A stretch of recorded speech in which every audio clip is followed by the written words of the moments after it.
matindi na init. Ramdam ko ang halik niya sa leeg ko, bababa sa aking. At mas pag-uusapan. Tinanggal niya bigla yung panty ko. Mga sikretong dito mo lang mapapakinggan. Top Secrets. Top Secrets. Top Secrets. Top Secrets. Hi Kabisyo! It's me once again, DJ Rocky Terra. At ito na nga po ang programang kung saan pwede kang makapag-share o makapagbahagi ng iyong pinakatatagong sikreto nang walang halong panghuhusga. Your secrets are safe with me. Kapiling si DJ Rocky Terra at meron na po tayong caller on the line. Hello, magandang gabi sa'yo. Hello?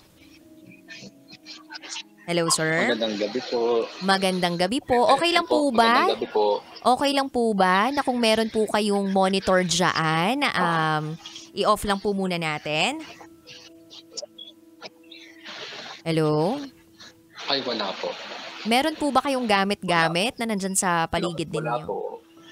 Medyo na may nag-feedback lang po sa akin. Ano po ba yung gamit ninyo? Naka-cellphone? Naka-AirPods po. Naka-AirPods kayo? Okay, Sige po. okay lang ba natanggalin nyo ng AirPods nyo? Naka-AirPods po. Tapos direkta Opo. na kayo sa inyong Okay po. cellphone? Baka sakaling mas okay yung ating connection. Ayan, hello. Hello po. Ayan. Kanina ba nung nag-briefing tayo off-air, ganyan na rin yung ano mo? Yan ba yung gamit mo? Ay, hindi po. Nakikiram lang po ako sa tinutuluyan ko lang po. Nakihiram ka lang. Okay, mas malinaw to kaysa dun sa kaninang gamit mo. Nakikiram lang po. Hello? Okay po. Okay. Okay po. Sige. Pakilakasan na lang yung boses ha para mas marinig ka namin. Kasi kung hindi, we will need to drop this call para makapagbigay ng opportunity sa ibang tao na mas malinaw yung kanilang linya. Okay? So, anong pangalan natin? Okay po. Ano po? Alias Jason po. Alias Jason. Taga Alias saan ka? Jason. Malate po. Malate. Okay. Ilang taon ka na, Jason? Opo. 31 po. 31 years old. Okay. Jason, 31 Opo. years old from Malate. Ano ang top secret mo? Ang tapos ko po kasi ano po, may crush po ko kasi dito sa pinagtatrabahohan ko po from Robinson, Manila. Dito po. Simula po ako nag-start po ako sa trabaho, lagi ko po siya nakikita, lagi po ko patiking-tingin sa kanya. Parang kabado po ako pag nakikita ko siya, gusto ko siya kausapin kasi nasa trabaho rin po siya. Yun din, yung nagdaan pong Saturday or Friday, then naglakas loob na po ako, nagtanong ko sa katrabaho niya kung ano po pangalan po yung aking laging sinisilayan palagi. Yung kasi po yung store po niya kasi malapit po siya sa may restroom po sa may Robinson. Tapat po siya ng H&M. Then naitanong ko po yung pangalan sa kanya. Sabi ko, anong pangalan po nun? Yung nasa cashier po ninyo. Si ano po yan, si Arisa daw po. Yun. Natuwan-tuwan naman po ako kasi kilala ko po siya. Ngayon po, nagdadalawang isip po ko, kinakabahan po kasi sa kanya na lumapit. Hindi ko po alam kung paano ko po siya sisimulan na paano ko po siya Lapitan. sisimulan. Opo. Kasi nasa trabaho po siya kasi ayoko po siya isturbuhin. Kasi nasa trabaho rin po ako. Kasi pares kami nagtatrabaho. Kasi second floor po siya, ako po nasa ground floor. Nasa ground floor ka, tapos siya nasa second Opo. floor. Di akyatin mo. Opo. Yung mampali. Ito naman. Ilang advice pala kailangan mo. Akala ko naman mag-share ka ng top secret. Lagi po siya dito sa trabaho. Ayoko po maka-istorbo sa trabaho po niya palagi. Di try mo kaya sabihin sa kanya, huwag ka nang pumasok sa trabaho. Ako nang tatrabaho ng trabaho mo. Ako na bahala dito. Charot no, Darot. Ikaw talaga, gusto mo ng advice ha. Alam mo ba ng programang to, share lang ng top secret? Ikaw nangingin ka pa ng advice sa akin ha. Hindi, pero kidding aside. So, ang top secret mo ay gusto mong magtapat sa kanya. Kung baga may crush ka sa isang katrabaho mo, pero hindi mo alam kung paano mo siya Sisimulan. At na parang ligawan o kaya magpadama sa kanya na gusto mo siya. Ganun ba yon? Opo. Kasi hindi ko rin po ma-sure sa kanya kung may boyfriend na po siya or live-in partner. Kasi ang iniiwasan ko na po yung gulo. Wala ka namang sabit ngayon. Ayoko rin po kasi. Jason, wala ka namang sabit ngayon. Wala po. Ay, parang hindi ka sure, ha? Yung totoo. Wala po akong sabit. Wala po akong lambiro. Wala kang partner ngayon? Wala kang live-in? Wala kang kalandian? Opo. Walang asawa? Meron na po. Wala po akong asawa. Girlfriend po, mga 6 years ago na. 6 years ago. So, ready to mingle ka na talaga ngayon? Opo, matagal na po. Okay. Tapos itong si Girl Lalu, nakita mo lang nitong mga nakaraang araw tapos gusto mo na siyang makilala talaga ng lubusan. Kumbaga hindi mo naman mahal agad. Kumbaga tipo mo lang. Opo, parang tagahanga lang po. Crush lang. Yun. Kumbaga parang merong elektrisidad na dumaloy sa katawan mo nung nakita mo siya. Ganun ba yun? Opo. Wala ka bang pwede mapagtanungan tungkol dito sa babaeng to? Kakatrabaho po niya. Wala kang ibang pwedeng... Katrabaho po niya. Ayun. Meron ba? Wala po. Lagay busy po sila mga katrabaho po niya. Nasa trabaho po kasi madalas. Pagkasama sa po sila isa sa trabaho. Ayoko po mang-istorbo kasi sa mga nagtatrabaho. Baka sabi, bakit naandyan yung isang lalaki na to? Hindi naman customer na andito, ganito, ganyan. Siyempre, nahihiya rin po ako. Di gawin mo sa day off mo, maging customer ka para entertain ka. Ganun lang yun. Ayun nga. Try mo lang. Tingnan mo, ang pogi mo sa dating na yun. Kunwari, di ba, nakikita-kita kayo dun sa trabaho nyo dyan. Tapos pagdating ng day off mo, biglang magsuot ka ng kung ano man. Tapos biglang pagdating mo dun sa side niya, biglang day off din pala niya. Hindi na kayo nakita. Sumempo nga po siya na day off din po niya.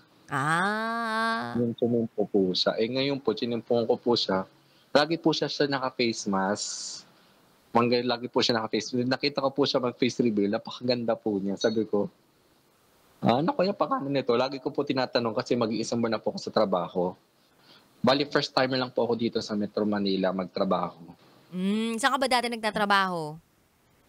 Sa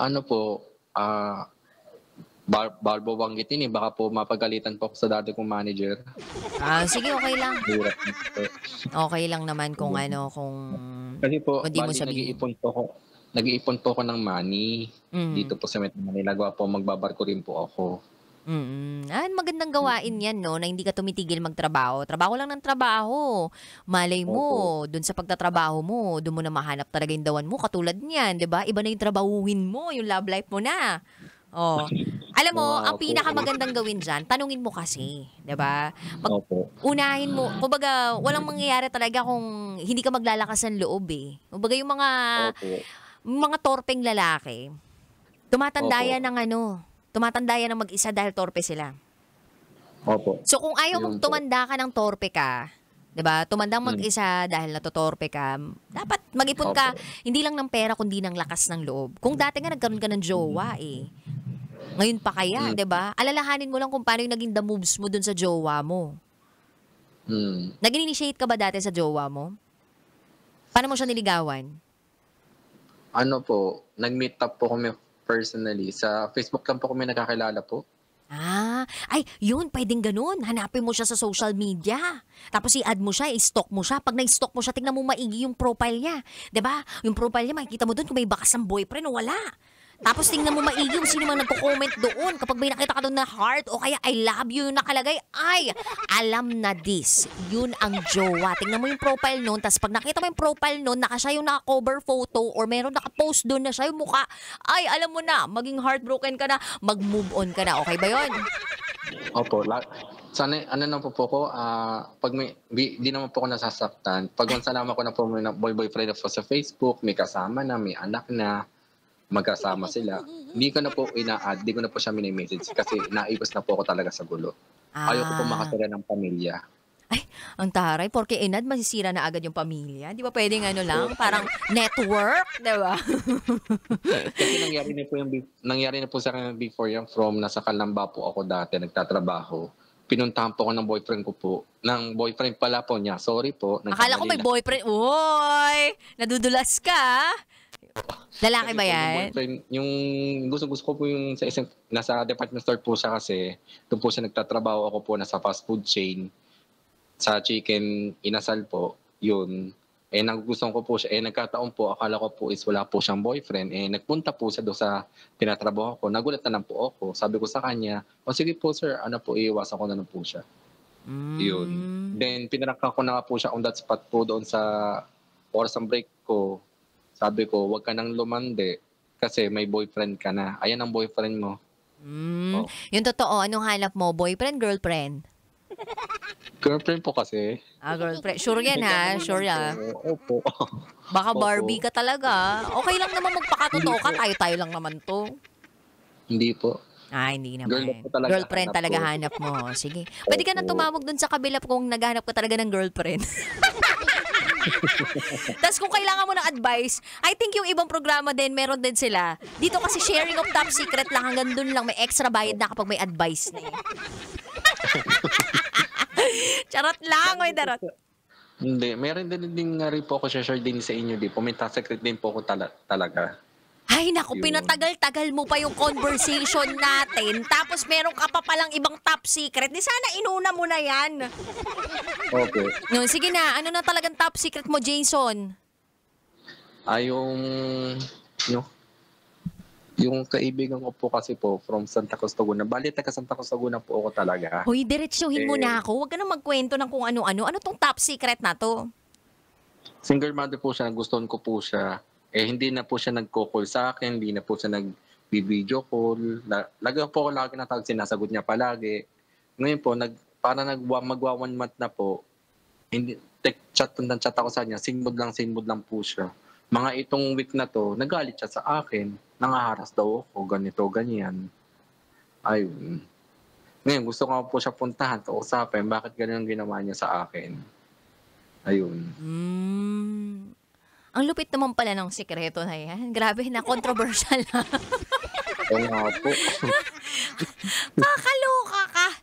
Bakit di mo siya puntahan? Kumbaga, yung mga problema mong yan, ang dali-dali namang gawan ng paraan, di ba? Kapag gusto, may paraan. Kapag ayaw, maraming dahilan. Oo. Anyway, maraming salamat sa iyo, Jason, sa pagtawag mo sa amin at pag-share ng iyong top secrets na talaga nga namang nakakagulat, nakakawindang. Woohoo! Pwede po mag-shoutout. Sige, shoutout mo na. Shoutout ko po yung mga pamilya ko po dyan ni Jeronimo family. Lalo na po sa mga kaibigan ko po dyan sa Santa Cruz, Laguna. Hello po. Yun lang po. Thank you. Thank you very much, Jason of Malate. Ingat lagi.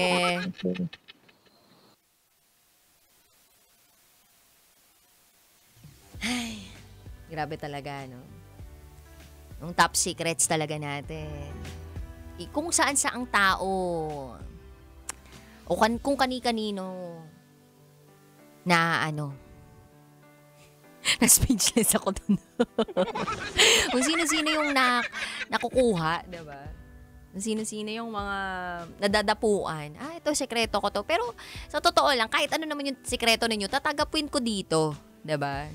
Anyway. May susubukan lang ako tawagan dito.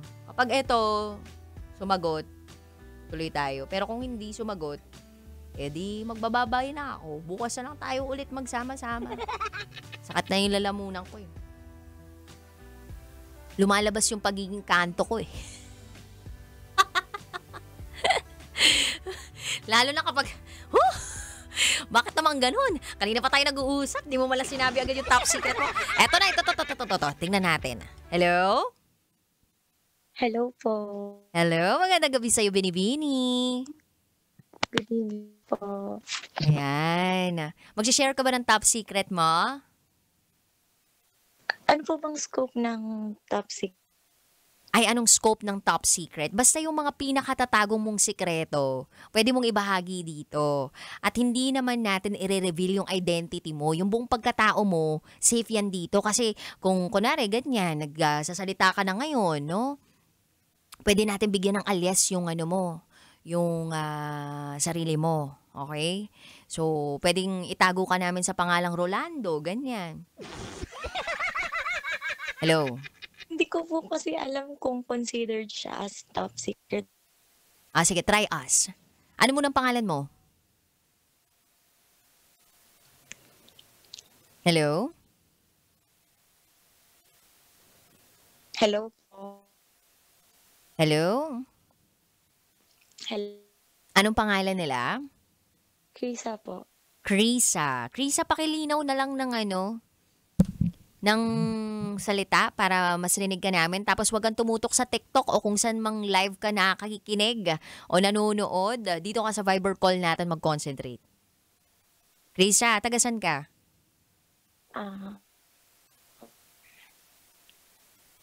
Krisa? Hello, okay? Medyo kailangan na nating ibaba itong tawag natin. Krisa, last call. Hello po. Tagasan ka? Okay. Guys, naging robot talaga si Krisa. Sorry. In our attempt to call a top secret sharer, hindi po pwede dahil weak ang kanyang internet connection. And by the way, guys, no, papakilala ko lang ulit yung programa natin ngayong gabi. Actually, pa 3 months pa lang tong program natin. Kasi by the way ha, sa mga hindi po nakakaalam, dati po akong panghapon sa Love Radio. So, 3 to 5 p.m. po ako sa Love Radio. Bandang July, inilipat po ako sa panggabing time slot. So, this is 9 to 12 midnight. So, nung dati, nag-invite ako ng listeners to write a letter tungkol sa kanilang mga pinakatatagong sikreto sa buhay nila. It's a secret file. So, yun po yung Rocky's Secret Files. So, dinala ko po yun nung naging panggabi ako. And then, dinagdagan natin ng isa pang segment. At ito po yung tinatawag kong Top Secrets. So, ito pong Top Secrets na ito ay para sa mga taong hindi kayang magsulat. O kaya naman magsulat pero walang oras magsulat. Hindi ganun ka-creative para makapagsulat o pakiramdam nila hindi sila ganun ka-creative para makapagsulat sila. And gusto lang nila talagang i-out yung nararamdaman nila through a phone call without mentioning their true name or without the judgment of other people or the host herself. So, yun yung intention of this program. Ito po yung top secret. So, kung meron ka pinakatatagong sikreto, ito yung programang pwedeng makinig sa'yo. Ito yung programa na pwede mong tawagan para makapagbahagi ka ng iyong pinakatatagong sikreto. Kahit gaano pa kalalim, kahit gaano pa kadumi, kahit gaano ka pa kawalwal, kahit gaano ka pa katarantado, kahit gaano ka pa ka-evil. Ito yung programang yun. So again, pinakikilala ko po ang programang ito. This is Top Secrets. It is your safe haven. The intention of the program is to make you feel na it's okay to make mistakes. And you are not your mistakes. And kung meron kang pinakatatagong sikreto, you can always share it to me. I'm gonna be your friend na hindi ka huhusgahan. At ang tanging manghuhusga lang sa'yo ay ang Panginoong Diyos nating lahat. Eto, may tumatawag. Eto, subukan lang natin ito. Hello? Hello? Hello? Hello, yes. Good evening. Hello, good evening po. Tama kay DJ Rocky. Ay, eto po yung programang to. Welcome to Top Secrets. You are on the air actually. You are on air. Yes po. Mag-share ka ba ng Yes top po. secret mo? Yes po. Ay, Sure na ba na mag-share ka ng top secret? Kasi actually pababay na ako eh. Tapos bigla kang tumawag. Sabi ko, ay, may tumatawag dito sa gilid ko. Sige na nga, sasagutin ko yung tawag mo. Baka mamaya kasi kailangan mo talaga ng someone na makikinig lang sa'yo without any judgment. Kasi pina-explain ko sa mga tao kung ano ba tong programang to. And kung dati kasi... Actually po, kasalukuyan akong nakikinig po and yun po. Ay, wow. Thank you. Thank you so much. Thank you. So, anong pangalan mo? Tago nyo na lang po sa pangalang Marian. Marian. Ay, taray. Parang kamukha nito si Marian Rivera. Marian, tagasan ka? At taga Pampanga po. Uy, biyasa ka magkapangpangan? Medyo mo po. Ditak mo po. Detak mo po. Ako din. Opo. Konti lang. Hilaw na kapangpangan. Okay. Sige, Marian. Ano ang top secret mo? Nagkaroon po kami ng tito ko. Nagkaroon kayo ng ano? Sex po. Nag-sex kayo ng tito mo? Opo. Oh, MG. Gaano katanda si tito? Ano lang naman po, parang 5 years lang po yata yung agwat namin. And ikaw, ilang taong ka na? Yes, 5 years. 28 po. 28. So, 33 si tito. Close kayo ni tito? Yes po. Pero nangyari po ito nung, kinakabahan ako. Nangyari po to nung siguro mga nasa 25 po ako. Hanggang ngayon ba nag-uusap kayo ni tito? Sorry po? Nag-uusap kayo ngayon ni tito? Yes po. Nag-uusap. Close naman po talaga kami. Okay, sige. Gusto naming malaman kung bakit, paano nangyari yung sex ninyong dalawa ni tito, kung bakit napunta kayo sa ganong klaseng aksyon. Yung kay tito ba, nagustuhan mo ba yung kanyang tito? Sa ating pagbabalik ika-cut ko muna to saglit lang ha. Kasi kailangan muna natin mag-commercial break. Kasi supposed to be magpapaalam talaga ako. But I understand the need for you to share your top secret. Kaya naman stay put lang kayo dyan, kabisyo. Kapiling pa rin si DJ Rocky at kayo nakatutok dito sa 90.7 Love Radio. Kailangan pa bang i-memorize yan? Basic. Kailangan pa bang i-memorize yan? Love Radio. Basic!